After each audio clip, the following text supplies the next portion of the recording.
to me about that site survey. I'm sure you've had a chance to look at it now after action. And how did that site survey get approved when it was so clear that that was a major threat from that building? Thank you, Senator. So our Pittsburgh field office did the advance. During that advance, not only were they discussing amongst themselves about mitigating the line of sight, but also they were discussing with other agencies that were supporting it. Our counter snipers met with their counterparts. The team lead and team lead met. They walked the site. They identified the AGR building. And if I may, Senator, if I could point out something right now, if I may, and we will place this for the record, but this is the point of view. This is from the second floor of the AGR building. This point of view is the point of view where the counter sniper team locally was posted. The gold arrow indicates where the shooter fired from. Looking left, why was the assailant not seen? When we were told that building was going to be covered, that there had been a face-to-face that afternoon, that our team leads met, this was the view.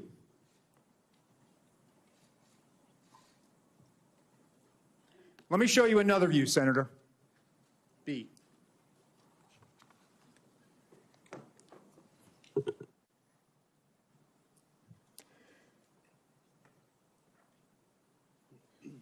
This view is a reenactment by one of my agents, laying flat. There was a 5-inch rise on the middle of that roof. The assailant would have had to present his bore over that to get his shot off. The view underneath reflects the perspective that he would have had. Again, I call your attention back to the first exhibit if they'd have looked left. Give me C.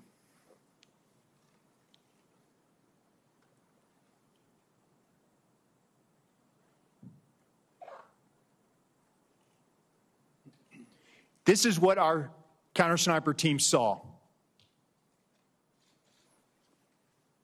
Shooter, no elbows. You barely make out the crown of his head. Below it, the assailant up prone. And let me just tell you, our counter-sniper, this individual, I know him. I consider him a friend. He has covered me operationally in conflict zones.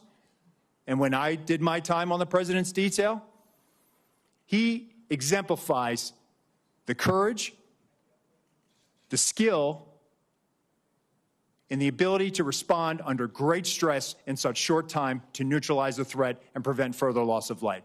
Getting back to your question, Senator, these were discussions that were had between the Pittsburgh field office, the local counterparts, and everyone supporting that visit that day. And that's why when I laid in that position, I could not, and I will not, and I cannot understand why there was not better coverage, or at least somebody looking at that roof line when that's where they were posted. Director Rowe, the Secret Service, state and local law enforcement were on multiple communication channels, is my understanding, during that time. And as a result, local law enforcement was only able to call in to a state command center that was then relayed from the Secret Service. This seemed to be a recurring issue in emergency situations that we're finding with the federal government, that there's not a seamless way to communicate, particularly if you're relying on local law enforcement to deal with what was clearly a major vulnerability. Local law enforcement in Butler told my staff that they had no way of communicating directly with the Secret Service. And if I listened to Mr. Bates saying there was about 30 seconds between when the local law enforcement reported that there was a man on the roof with a gun, 30 seconds, if it's communicated directly to a counter sniper team, would that be enough time to react prior to the firing of those shots? Senator, if we'd had that information, they would have been able to address it more quickly. It appears that that information was stuck or siloed in that state and local channel. I will tell you, though, that there were our tactical elements did have, not only did they have embeds from Butler County ESU with them, but they also had radios on the tactical net. It is troubling to me that we did not get that information as quickly as we should have. We didn't know that there was this incident going on, and the only thing we had was that locals were working an issue at the 3 o'clock, which would have been the former president's right-hand side, which is where the shot came. Nothing about man on the roof, nothing about man with a gun. None of that information ever made it over our net. So that will change?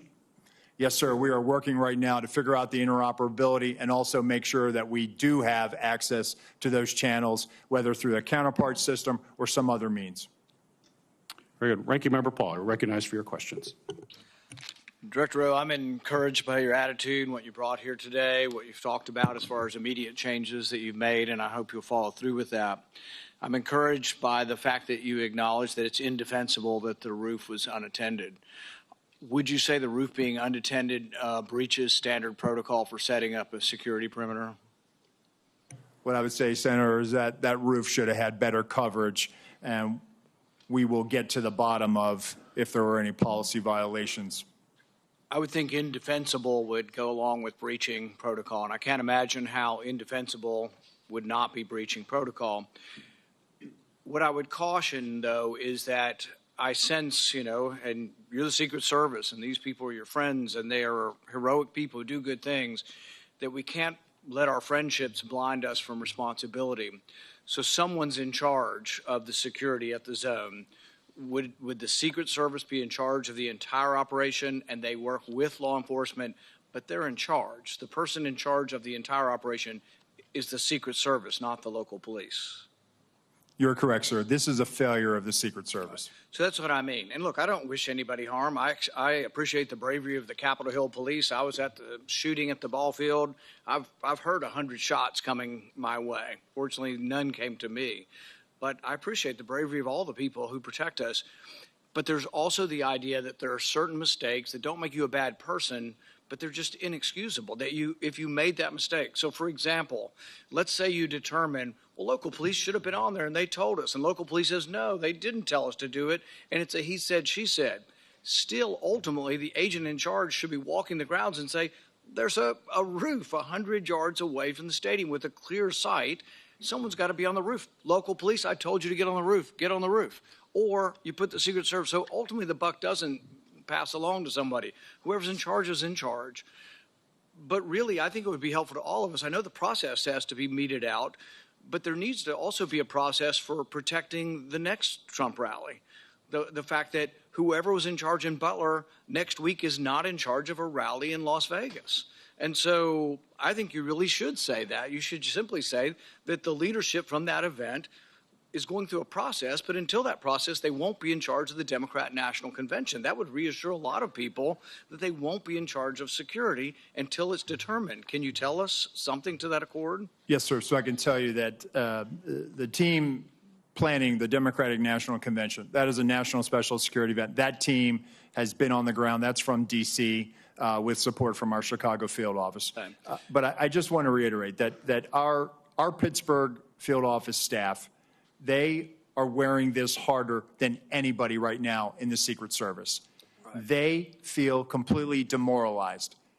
And what I'm trying to do is also let them know that, listen, they need to be focused on the mission at hand.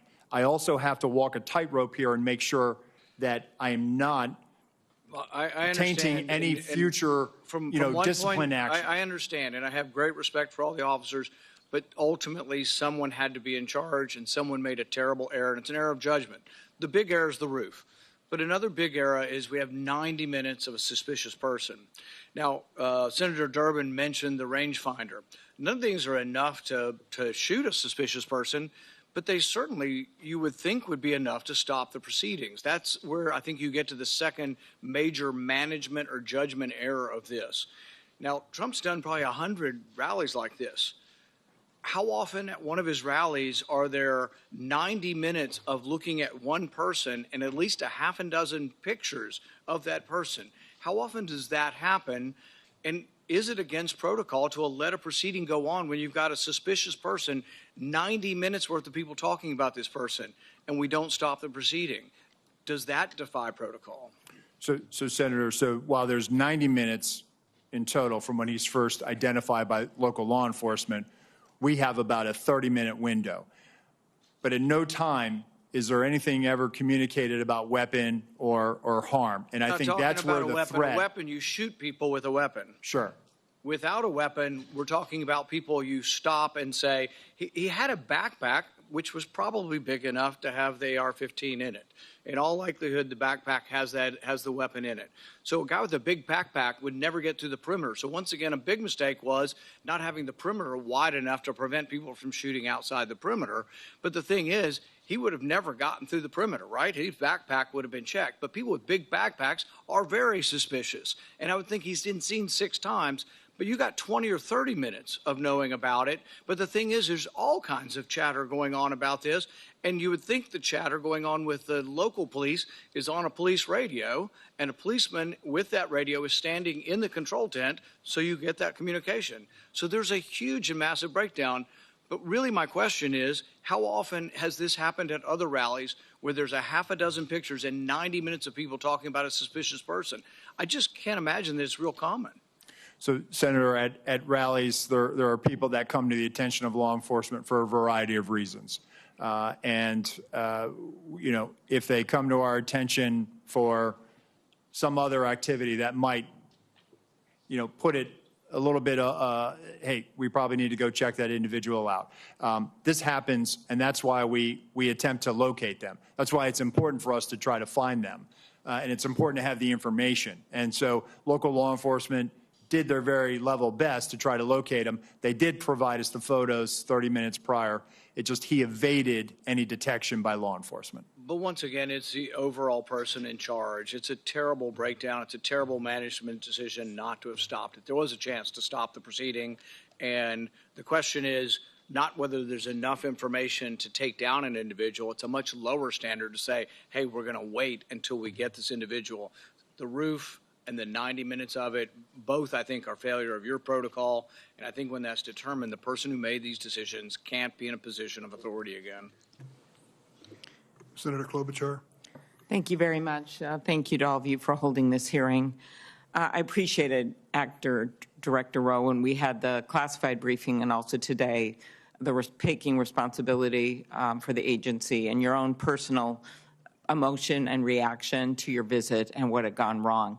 For the people in my state that keep asking me, I just don't get how he got on the roof. I know we've gone through great details and a lot of examination. Could you just give a minute on what went wrong and how you think it can be fixed? Because I think it's just going to help to dispel the conspiracy theories. There are some people that think it didn't really happen, which of course is completely ridiculous. It did. There are some people that think all kinds of conspiracies went on within the government, which is also false. But could you just tell them what went wrong so they understand? Yes. No, thank you, Senator. I thought long and hard about this. I think this was a failure of imagination, a failure to imagine that we actually do live in a very dangerous world where people do actually want to do harm to our protectees. I think it was a failure to challenge our own assumptions, the assumptions that we know our partners are going to do everything they can, and they do this every day. But we didn't challenge our own assumptions of, we assume that someone's going to cover that. We assume that there's going to be uniform presence. We didn't challenge that internally during that advance. So moving forward, I've directed that when we're talking to people and we're making requests, we are very specific about what we want. We are providing explicit instructions on exactly what our expectation is and what we need them to do and what we want them to do. That's the only way that we're going to be able to move forward beyond this. And let me just tell you that our state and local law enforcement partners are the best. So this this belief that somehow they are less than federal law enforcement or they're less than the Secret Service. They're out there patrolling communities every day. They're the ones out there going into hazardous conditions every day. They know their communities. They have the ability to enforce state and local laws. Our advanced agents do not. Right. We need them, and we need them to be partners with us, and I think we need to be very clear to them, and that may have contributed to this situation.